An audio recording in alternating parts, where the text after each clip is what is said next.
40,000 student को हम यहाँ पे पढ़ाते हैं, खिलाते हैं फ्री में। इतना बजट तो तुम्हारे देश का भी नहीं होगा। पढ़ा रहा है फ्री में बिठा के, तुम्हारे कंट्री का उतना बजट होगा। ऐसा शर्मसार करने वाला क्षेत्रभेदी और नस्लभेदी टिप्पणी KIIT के प्रोफेसर ने किया है, और वो भी नेपाली स्टूडेंट पे।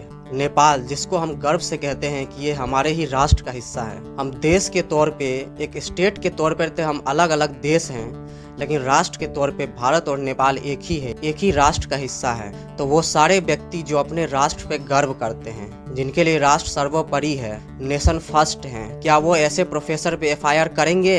इंडियाज गॉट टैलेंट और रणवीर अलाहाबादिया के केस में उछल कूद करने वाले जितने भी संस्था हैं, क्या भारत को बदनाम और अपमान करने वाले ऐसी घटना पे उन सारे प्रोफेसर और फैकल्टीज पे FIR करेंगे जिन्होंने भारत का नाम खराब किया है? KIIT कॉलेज में जय श्री राम के नारा लगाने वाले वो सारे व्यक्ति क्या माँ सीता के भूमि से आने वाले वो सभी छात्रों का अपमान सहेंगे?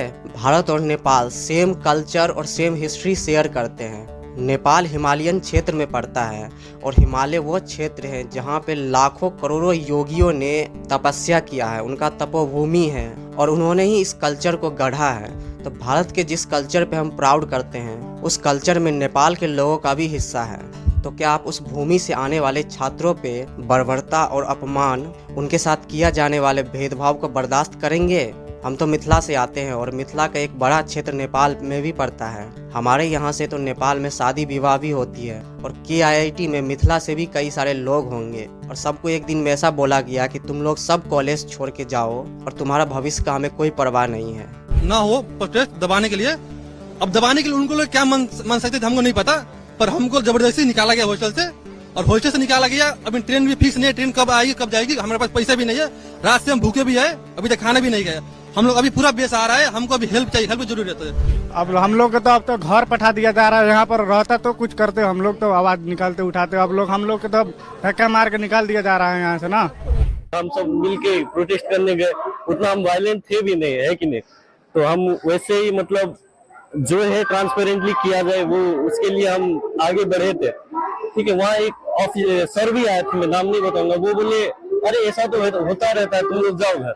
उसके बाद एक नोटिस आया, तुम लोग घर जाओ, नेपाली स्टूडेंट तुम्हारे लिए कॉलेज बंद है, तुमको कब आना है वो भी पता नहीं, वो बोल के हमको आज घर भेज रहे हैं। अभी कहाँ जाना है वो भी पता नहीं है, ना टिकट है हमारे पास, और वैसे ही हम चले जा रहे। इस तरह का गैर जिम्मेदाराना हरकत एक यूनिवर्सिटी के प्रोफेसर कैसे कर सकते हैं? यह भारत का तो संस्कार नहीं है। सोचिए, यूरोप और अमेरिका में भारत के पढ़ने वाले स्टूडेंट के साथ ऐसा हो जाए तो आप क्या करेंगे? क्या आप बर्दाश्त करेंगे? लेकिन एक ही राष्ट्र के दूसरे देश से आए हुए स्टूडेंट जो हमारे पड़ोसी ही हैं, उनके साथ ऐसी भेदभाव और नीचता के सारे लिमिट को क्रॉस कर देने वाली घटना हुई है।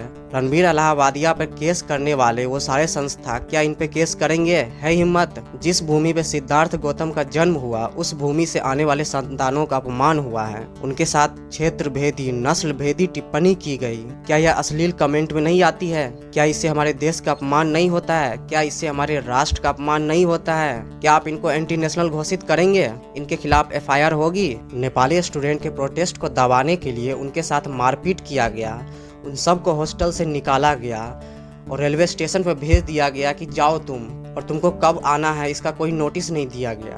क्या उनके भविष्य के साथ खिलवाड़ करने की कोशिश नहीं की गई? जिस छात्रा ने सुसाइड किया, उन्होंने तो पहले ही शिकायत किया था कॉलेज में, लेकिन उस पर क्या कार्रवाई की गई? अगर उन पर कार्रवाई की गई होती तो शायद वो सुसाइड भी नहीं करती।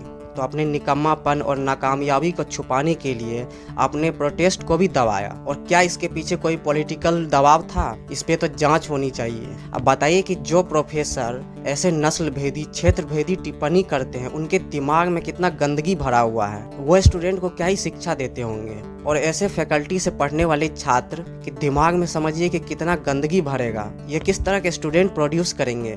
हम हमेशा आहत होते हैं कि भारतीय लोगों के साथ यूरोप में और अमेरिका में रेसिज्म होता है, लेकिन आज तो हमारे देश में ही वो सारी हदें पार कर दी गई। हमारे देश के भीतर ही बिहार के लोग जब बाहर जाकर के पढ़ते हैं या काम करते हैं, तो उनके साथ भी क्षेत्र भेदी टिप्पणी की जाती है, उनके साथ भी भेदभाव किया जाता है, गंदे कमेंट किए जाते हैं उनके खिलाफ। और ऐसी नीच और अश्लील मानसिकता वाले लोग रणबीर अलाहाबादिया के केस में मोरल वैल्यूज की बातें करते रहते हैं। राम जन्मभूमि और राम मंदिर के लिए 500 सालों से आंदोलन करने वाले उन लाखों भक्तों का अपमान हुआ है जब कुछ प्रोफेसर ने माँ सीता के भूमि से आने वाले छात्रों पर नस्ल भेदी, क्षेत्र भेदी टिप्पणी की है, उनका अपमान किया है। क्या वो सारे राम भक्त इन प्रोफेसर पे कार्रवाई की मांग करेंगे? हिम्मत है आप सब में? क्या हम इस तरह का भारत बनाना चाहते हैं जहां एक ही राष्ट्र के लोगों के बीच भेदभाव हो? होना तो ऐसा चाहिए कि नेपाल से आने वाले लोगों का, उनके छात्रों का ज़्यादा सम्मान होना चाहिए, उनका देखभाल और अच्छे से होना चाहिए, क्योंकि वो दूसरे देश से आए हैं। अगर आपके अंदर ये भावना होती कि हम एक ही राष्ट्र हैं, हम सब same culture, same history, almost सब कुछ सेम शेयर करते हैं, तो क्या आप उनके साथ ऐसा भेदभाव करते हैं? पढ़ लिख करके आप प्रोफेसर तो बन गए,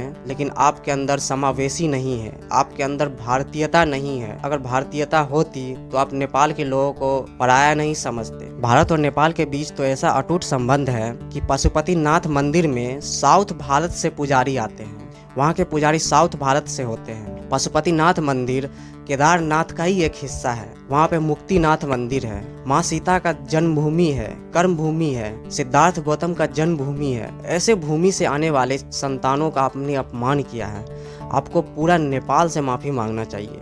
और सारे प्रोफेसर जिन्होंने ऐसा घटिया काम किया है, सबको टर्मिनेट कर देना चाहिए और उनके खिलाफ FIR भी होना चाहिए।